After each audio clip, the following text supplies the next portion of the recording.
முத்தேன்கட்டு குளத்திற்கிலிருந்து நபரொருவர் சடலமாக மீட்கப்பட்ட சம்பவம் பெரும் பரபரப்பை ஏற்படுத்திய நிலையில் குறித்த நபரின் சடலம் உறவுகளிடம் ஒப்படைக்கப்பட்டிருப்பதாகவும் ஆனால் மரணத்திற்கான சரியான காரணம் குறிப்பிடப்படவில்லை என்றும் தெரிவிக்கப்பட்டிருக்கிறது. அது தவிர இந்த சம்பவம் தொடர்பாக விசாரணை செய்வதற்காக விசேட போலீஸ் குழு நியமிக்கப்பட்டிருப்பதாக தற்பொழுது தகவல் வெளியாகி இருக்கின்றது. அது தவிர எந்தவித தலையீடும் இல்லாமல் நீதியான விசாரணை மேற்கொள்ளப்பட வேண்டும் என்று தமிழரசு கட்சி ஜனாதிபதிக்கு கடிதம் அனுப்பியிருக்கின்றது. அது தவிர எதிர்வருகின்ற 15ஆம் தேதி வடக்கு கிழக்கு வீதியிலே கர்த்தாலுக்கும் அழைப்பு விடுக்கப்பட்டிருக்கின்றது. அது தவிர உயிரிழந்த நபரின் உறவுகளும் ஊடகங்களுக்கு கருத்து தெரிவித்திருந்தார்கள். அது தொடர்பாகவும் பார்க்க இருக்கின்றோம். அது தவிர இராணுவத்தின் பிரசன்னம் வடக்கு கிழக்கில் அதிகரித்திருக்கின்றது என்கின்ற முக்கியமான விடயம் சொல்லப்படுகின்றது. கர்த்தாலுக்கு அழைப்பு விடுக்கப்பட்டிருக்கிற நிலையில் அன்றைய நாள் மிக முக்கியமான நாள் என்றும் ஒரு தரப்பு குற்றம் சாட்டி வருகின்றது. இது தொடர்பாக விரிவாக பார்க்கலாம். முத்தேன்கட்டு குளத்திற்கிலிருந்து நபர் ஒருவர் நேற்று முன்தினம் சடலமாக மீட்கப்பட்டிருந்தார். கடந்த வியாழக்கிழமை இராணுவத்தினர் அழைத்தார்கள் என்று இராணுவ முகாமிற்குள் 5 பேர் சென்றதாக குற்றம் சாட்டப்பட்டிருந்தது. இந்த நிலையில் தான் இராணுவத்தினர் அவர்களை மடக்கி பிடித்து தாக்கியதாகவும் அதில் சிலர் இராணுவத்தின் பிடியிலிருந்து தப்பி ஓடியதாகவும் அந்த சந்தர்ப்பத்தில் தான் நபர் ஒருவர் இவ்வாறு முத்தேன்கட்டு குளத்திற்கிலிருந்து சடலமாக மீட்கப்பட்டதாகவும் தெரிவிக்கப்பட்டிருந்தது. இந்த சூழ்நிலையில் அங்கு சென்றவர்களை இராணுவத்தினர் தாக்கி இருக்கிறார்கள். ஆனால் அந்த நபர் முத்தேன்கட்டு குளத்திற்கிலிருந்து சடலமாக மீட்கப்பட்டார். இராணுவத்தினர் தான் இவ்வாறு அந்த நபரை அடித்து விட்டு முத்தேன்கட்டு குளத்திற்குள் போட்டு இருக்கின்றார்கள் என்று குற்றம் சாட்டப்படுகின்றது. இவ்வாறான நிலையில் சடலமாக மீட்கப்பட்ட நபரின் உடலில் அடிகாயங்கள் இருப்பதாகவும் கூறப்படுகின்றது. எனவே இது பாரிய பிரச்சனையாக மாறியிருக்கின்றது.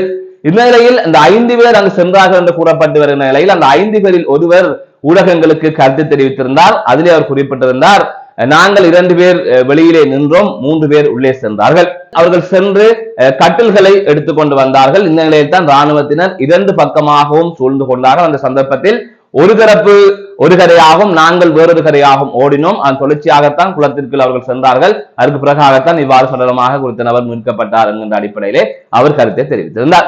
அது தவிர உயிரிழந்தவரின் உறவுகளும் ஊடகங்களுக்கு கருத்து தெரிவித்திருக்கிறார்கள். இது தொடர்பான காணொலியை இந்த காணொலிக்கு பின்னர் பார்க்கலாம்.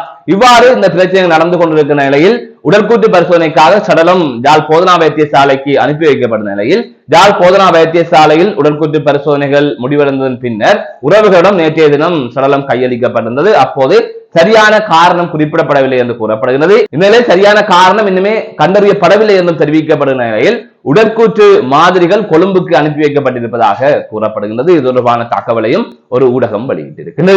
இந்நிலையில் தமிழரசு கட்சி இந்த சம்பவம் தொடர்பாக சுயாதீனமான விசாரணைகள் மேற்கொள்ளப்பட வேண்டும், எந்தவித தலையீடும் இல்லாமல் விசாரணைகள் மேற்கொள்ளப்பட வேண்டும் என்று ஜனாதிபதிக்கு கடிதம் ஒன்றினை அனுப்பி வைத்திருக்கிறார்கள். தமிழரசு கட்சியின் தலைவர் சி.வி.கே. சிவஞானம் மற்றும் பொதுச் செயலாளர் சுமந்திரன் ஆகியோர் கையெழுத்திட்டு இந்த கடிதம் அனுப்பி வைக்கப்பட்டிருப்பதாக கூறப்படுகின்றது. அது தவிர விசேட போலீஸ் குழு ஒன்று நியமிக்கப்பட்டிருக்கிறது. இது தொடர்பான பக்கச்சார்பு இல்லாத விசாரணைகளை மேற்கொள்ள வேண்டும் என்பதற்காக விசேட போலீஸ் குழு ஒன்று நியமிக்கப்பட்டிருப்பதாக சற்று முன்னர் தகவல் வெளியாகி இருக்கின்றது.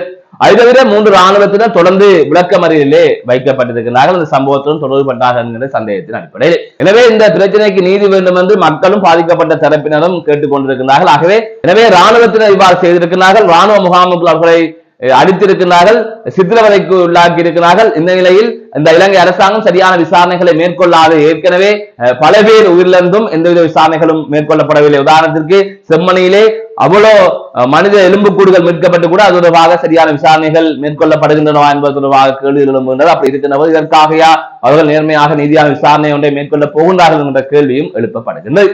அதனால் தான் பயப்படுகின்றார்கள், இதில் என்ன நடந்தாலும் சரியான உண்மை வெளிவராது என்று அவர்கள் கூறுகின்றார்கள். இந்த நிலையில் தான் இது தொடர்பாக கர்த்தாலுக்கு அழைப்பு விடுக்கப்பட்டிருக்கிறது. தமிழரசு கட்சியின் பொதுச் செயலாளர் சுமந்திரன் அவர்கள் கொழும்பில் ஊடக சந்திப்பு நடாத்தியிருந்தார். அப்போது இராணுவத்தினரின் பிரசனம் என்பது வடக்கு கிழக்கிலே அதிகளவாக இருக்கின்றது. இராணுவத்தினர் மக்களுடன் முரண்படுகின்றார்கள், மக்களை அடக்குகின்றார்கள் என்கின்ற அடிப்படையில் அவர் குற்றம் சாட்டியிருந்தார். ஆகையால் இதனை குறைக்க வேண்டும், இராணுவ பிரசன்னத்தை குறைக்க வேண்டும். அது தவிர அந்த உயிரிழந்த நபருக்கு தீர்வு கிடைக்க வேண்டும், சரியான விசாரணைகள் மேற்கொள்ளப்பட வேண்டும். இதற்காக வடக்கு கிழக்கு தழுவிய ரீதியில் கர்த்தாலுக்கு அழைப்பு விடுக்கின்றேன் என்று அவர் குறிப்பிட்டிருந்தார். ஆகையால் அனைவருமே, அதாவது வர்த்தகர்கள் உள்ளிட்ட அனைவருமே இதற்கு ஒத்துழைப்பு வழங்க வேண்டும் என்றும் அவர் அந்த ஊடக சந்திப்பிலே கேட்டுக் கொண்டிருந்தார். எனவே இவ்வாறுதான் இந்த பிரச்சனைகள் எல்லாம் நகர்ந்து கொண்டிருக்கின்றன. இந்த நிலையில் 15ஆம் தேதி அவர்கள் இவ்வாறு அழைப்பு விடுத்திருக்கிறார்கள். 15ஆம் தேதி தான் இலங்கையில் முக்கிய தேவாலயங்களில் ஒன்றாக இருக்கின்ற மடு திருத்தலத்தின் ஆவணி திருவிழா அன்றைய தினம்தான் இடம்பெறுகின்றது. அது தவிர நல்லூரின் திருவிழாவும் அன்றைய தினம்தான் இடம்பெறுகின்றது. இப்படியான சூழ்நிலையில் தான் இந்த கர்த்தால் என்பது சரியான திகதிக்கு நிர்ணயிக்கப்பட்டிருக்கின்றதா என்கின்ற ஒரு குற்றச்சாட்டையும் சமூக வலைதளத்திலே சிலர் முன்வைக்கிறார்கள். அதனை தாண்டி இந்த கர்த்தால் தேவையா இல்லையா என்கின்ற பல்வேறுபட்ட விமர்சனங்களும் எழுப்பப்படுகின்றது.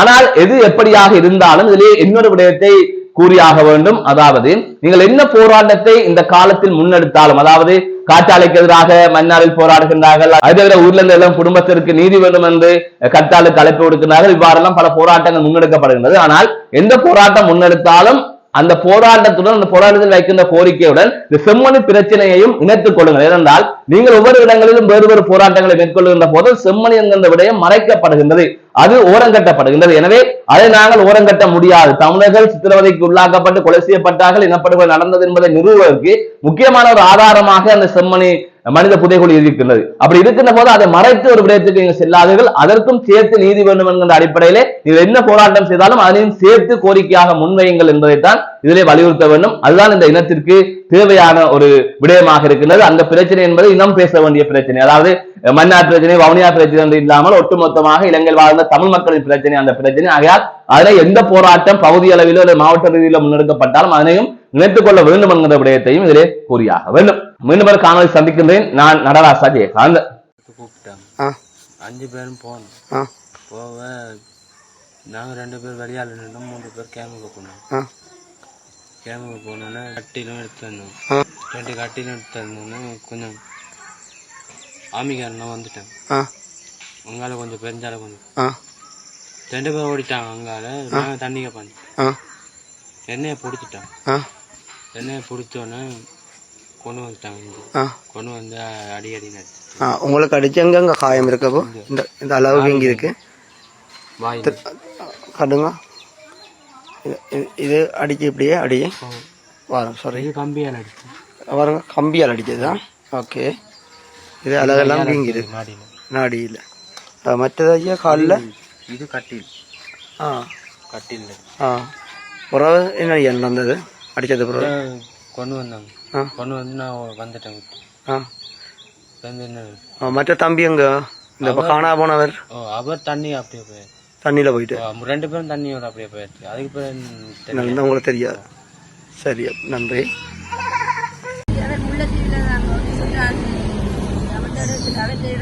திருமணம் செய்து 2 வருஷத்துக்கு மேலே அவையோட நாங்கள் போய் பெற்றனாங்கள். அவர் நல்ல மாதிரி அவர் அந்த ஊர் மக்களாக இருக்கட்டும், இந்த குடும்பங்களால் யாருக்கும் அவருக்கு எந்த ஒரு இதுக்கும் இல்லை அவருக்கு. ஆனால் அந்த இராணுவத்தால் நடுக சொல்லிவினோம், அதுக்குள்ள வலையில அடுத்து எறிகிறது, அந்த கடலுக்கு போட்டுகளை அடிச்சுடைக்கிறது, மற்றது இந்த தவறான முறையில் குடிச்சு போட்டு கேவலமாக கதைக்கிறது என்று சொல்லி அந்த மக்கள் எதிர்ப்பு தெரிவிச்சிருக்கிறேன் இராணுவங்களுக்கு. அப்போ அதால் அந்த 7ஆம் தேதி அதை விட்ரோ பண்ணுறது என்று சொல்லியிருந்தவே. அப்போ தம்பி கேம்புக்கு முன் வீடு தான் தம்பியோட வீடு.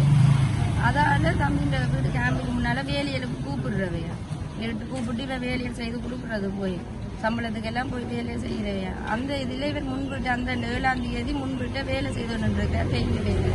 இவர் கோல் பண்ணி 3 ஆமிக்காரர் கோல் பண்ணி கூப்பிட்டுருக்கு. அந்த இடத்துல இவர் போகையில் அப்படி இருந்து கூப்பிட்ட உடனே சரி என்று சொல்லி ஒரு 5-6 பேர் போயிருக்கிறேன். இவர் 5 பேர் போனவர். 5 பேர் போய் உள்ளுக்குள்ளே போன உடனே இவைக்குள்ளே அடித்தடி தொடங்கிட்டுது. அப்போ தம்பி மாறி மாறி அடிக்க கேட்டிருக்கிறேன், கூப்பிட்டு போட்டே அடிக்கிறீங்க, என்னத்துக்காக அடிக்கிறீங்கள் என்று சொல்கிற இடத்துல ஒரு தடத்து ரக்கண்டு அடித்தோடனே இவன் மாறி எல்லாருமே சேர்ந்து பிடிக்க தம்பிக்கு கம்பியால் அடித்தவையா. அந்த இன்னொரு தம்பி ஹாஸ்பிட்டலில் இருக்கிற அவன் சொல்லியிருக்கார். அப்போ அவருக்கு தம்பிக்கு அடித்த உடனே தம்பி கீழே விழுந்துட்டான். விழுந்தோடனே தம்பியை உள்ளுக்குள்ளே தண்டு போயிருக்க மக்கள் எல்லாரும் கொண்டு சேர்ந்து போயிருக்கிறோம். அங்கே தம்பியை கவனிக்கல. ஆனால் அவர் சொல்லித்தான் தெரியும் தம்பியை உள்ளுக்கு கொண்டு போனதை அவர் மட்டும்தான் பார்த்துருக்கிறார். சொல்லியிருக்கிறாங்க 2 பேரில் அடித்து ஒரு ஆளை காப்பாற்றி கொண்டு போறீங்க, அடுத்த ஆளை வீரத்துக்கு தேடி பாருங்க. விடியறதுக்கு நீங்கள் தேடி பாருங்க. அடிக்க ஒழுங்கு வேணுட்டு நாங்கள் நினைக்க மாட்டோம், தப்பு வேணுட்டு தேடி பாருங்கன்றதையும் அவைக்கு சொல்லி இருக்கிறேன். நாங்கள் கூட அடுத்த நாள் அங்கே போய் 12 மணிக்கு போயிட்டேன். 12 மணிக்கு போனால் ஆர்மி கமாண்டர் அங்கே இருந்து கேம்புக்குள்ளேருந்து வாரேன். ஒரே மக்கள் எல்லாம் ரோட்டை பிளாக் பண்ணி நீங்கள் இவரைத்தான் கேளுமோன்னு சொல்லி அப்போ நாங்கள் உள்ளுக்கு போனோம். அதில் மறைச்சி கேட்க வாங்கி வாகனத்தை வாங்கி வெளியில் நின்று சரி உள்ளுக்கு வாங்க ஒன்று கூட்டிட்டு போய் உள்ளுக்கு போய் நின்று வந்து மெட்ட ஆமிக்காரில் விட்டு கேட்டை லொக் பண்ணி போட்டு பெரிய குமார் அதாவது வீடியோ எடுத்து கொண்டிக்கிறேன் எங்களை வீடியோ எடுத்து கொண்டிக்கிறேன் எங்களுக்கு ஒரு எந்த முடிவும் சொல்லு. அப்ப நான் இன்னொரு கேட்டு துறந்துட்டு உள்ளுக்கு போயிட்டேன். எங்கட தம்பி உள்ளுக்கு தான் இருக்கிறாருன்னு சொல்லி உள்ளுக்கு போயிட்டேன். அவன் என்ன கதை கேட்கிற மாதிரி கேட்டு என்ன வெளியில விட்டு கேட்டு லொக் பண்ணிட்டு அங்கத்தை மக்கள் சொன்னாங்க உள்ளுக்கு தான் வைக்கிறோம் பின்னைக்கு குளத்துக்குள்ள போகணும்னு சொல்லி குளத்துக்கு எல்லாம் தேடினாங்க இல்லை அதை சொல்லி ராய் முறைப்பாட்டில் சொல்லியிருக்கணும் அங்கே மக்களுக்கு சொல்லியிருக்கணும் 2 பேர்ல ஒரு ஆளை காப்பாற்றிட்டீங்கன்னா ஒரு ஆளை நீங்க காப்பாற்றுங்க விடியறதுக்கு கிடையாது. 8ஆம் தேதி நாங்க வெளியே எங்க இருந்து போயிட்டோம். போன நேரத்திலேருந்து அந்த ஊர் மக்கள் முழுக்க அந்த குளத்துக்குள்ள நின்று நாங்க நைட் 8 மணி பொறுக்க நாங்க அந்த தண்ணிக்கு தம்பியை போட்டிருந்த இடத்துல நாங்க நிக்கிறோம். நான் அதுல எல்லாம் நிக்கிறேன். அண்ணன் நாங்க எல்லாம் அதுலயே நிக்கிறோம். தடவி கொண்டு வேலை போட்டு முழுசு மத்தியானம் வந்து அதுக்கு பிறகு அந்த கொமாண்டரை கூப்பிட்டு எங்க தம்பியோட வீட்டுக்கு கூப்பிட்டு வந்து அதுவும் வெறையல அவ வந்து வெறையல அவையா வெறையல. நான் ஐசிஆர்சிக்கு பவனி ஐசிஆர்சிக்கு அடிப்பிச்சு அப்புறம் அங்க இருந்து இன்ஃபார்ம் பண்ணி அப்புறம் கொழும்புல இருந்து மனித உரிமைக்கு கால் பண்ணி சாருக்கு அதைச்சுதான் பிறகு ராணுவம் போலீஸ் எல்லாம் அதுக்கு பிறகுதான் வெளியிலேயே வந்தது. இந்த வீட்டுக்கு வந்து தாங்களும் இப்படி செய்தாப்படி இருந்து போலீஸ்காரன் சொன்ன மத்தியம் இந்த பின்னேறம் மட்டும் பாருங்க பார்த்துட்டு இதை போல நீங்க ஒரு தடவை பின்னாடி போகக்கூடாது குளத்துக்குள்ள போகக்கூடாதுன்னு சொல்லி அந்த வேலை போட்டு அண்ணா இரவு 12 மணிக்கு போலீஸ்காரர்கள் அங்கே போயிருக்கலாம். இரவு அந்த 12 மணிக்கு அந்த இடத்துக்கு போயிருக்கலாம் அங்கே மக்கள் சொன்னாங்க. பிறகு விடியப்புறம் 6 மணிக்கு அந்த வேலை போட்ட அண்ணா எல்லாம் தேடி பார்த்த அண்ணா விடியப்புறம் போக 15 ஆமிக்காரர்கள் கிட்ட ஒடி மிதாக்குதுன்னு சொல்லிட்டு அவங்க உள்ளுக்கு போடுறாங்க. அவங்க பின்பக்கம் சம்பவம் நடந்த பின்பக்கத்துக்காக இவங்களை வச்சு கொண்டு இருந்துட்டு தான் விடிய எல்லாம் காயமா தான் இருக்குது. எந்தெந்த பகுதியில் காயம் கண்டது? முகத்தில் பெரிய காயம் இருக்கு. எங்களோட வீடியோ இருக்கு. நாங்கள் தான் எடுத்த வீடியோ தான் இருக்குது. முகத்தில் காயம் இந்த இடம் ஃபுல்லாக செஞ்சிருக்காங்க. போட்டோ எடுக்கலாம் அமர்த்தி பார்த்தவங்க இந்த கண்ணுகளால ரத்தம் வந்துருக்கு. முகத்துக்களால ரத்தம் வந்து கம்பியால எல்லாம் குத்தி அடையாளம் எல்லாம் இருக்கு.